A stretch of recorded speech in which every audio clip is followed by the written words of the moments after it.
bismillah barke borom Tuuba wajaxal bijaahi ci azimi xawli munawwiran yaa dal ula wa tawli wajaxlu xidmatan bila uyubi alimi zahiri wal xuyubi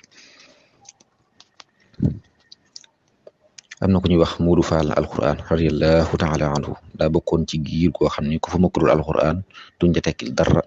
te moom mu mën a fàtte lool bi Sëriñ Tuuba xaadalahu llahu maxtaaralahu nekkee gànnaar mu ànd ak ñaari mbokk ziyaara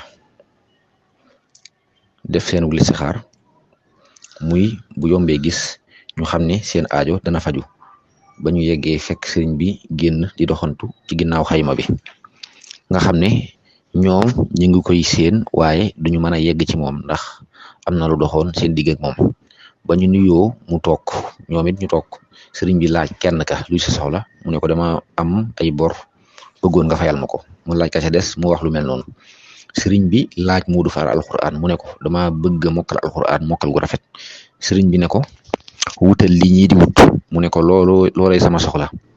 sëriñ bi ne leen dem leen ca xayma ba ñu yeggee fekk ko mu toog di leen xaar daal di laajaat Muudu Faal soxlaam mu wax ko la mu waxoon sëriñ bi jox ña mu àndaloon seen soxla ne ko yow mën ngaa dem ci taalibe yi mu am fa ñaari weer yu mat ba weeru koor teroo Sëriñ Tuubaa xaadalahu llahu maxtaaralahu génn di xool ba yam ci Muudu Faal junj ko mu ñëw sëriñ bi teg loxoom ci ay mbaggam di raay boppam naa ko jox naa la alquran ci firi ak jàng ak tajwid a'taytuka alqurana tafsiran wa tilawatan wa tajwidan lu man ñett yoon lépp ñi ngi ànd dox bi Sëriñ Tuubaa yeggee xaadalahu llahu maxtaaralahu yeggee ca mbaar ma xaadalahu llahu maxtaaralahu ne ko jegesil mu jege mu dóor ci boppam ne ko jàngal mu tàmbale di tari fatiha ba an la yajidu maa yunfiqun xadarana la yajidu maa yunfiqun mu ne ko taxawal dellul ca taalibe ca bis ba ca topp sëriñ bi woowaat ko defaat na mu defoon mu tàmbale innama sabilu di tari ba wallahu yaalamu ma tasnaun sëriñ bi ne ko taxawal dellul ca taalibe ya ca bis ba ca topp mu woowaat ko def na mu defoon mu tàmbale di tari wala tujaadilu ba ca wannaasi sëriñ bi ne ko mangoogu de ko jànge noonu ñett fan yu nekk nga wàcce ko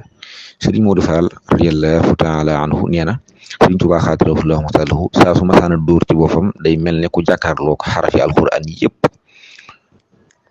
ñu nekk ci ndab ba weeru koor wa matee la ko sëriñ bi yewi wér na loolu moo di gàttal gi lii ba tey dañu xamal ne xéewal yu sew yi ñoo gën a jafe xéewal yu dijj yi ndax ña doon sàkku xéewal yu dijj yi dañoo daal di am waaye moom mii doon sàkku xéewal yu sew yi amaan na ay weer door a am la muy sàkku ba tey nettali bi firndeel na lool wax joo xam ne Sëriñ Tuubaa xaadalahu llahu maxtaaralahu da koy wax lu bari ci xasidaam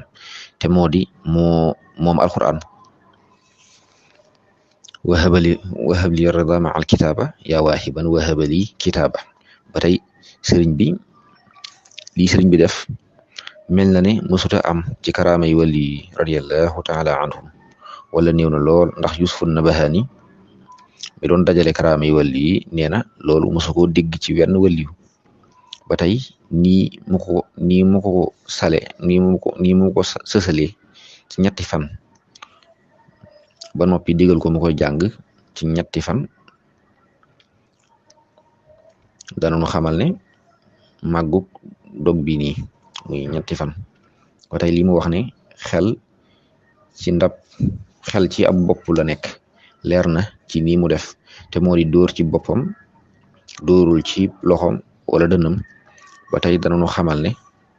xel moo di cër bi mokkal wallahu aalam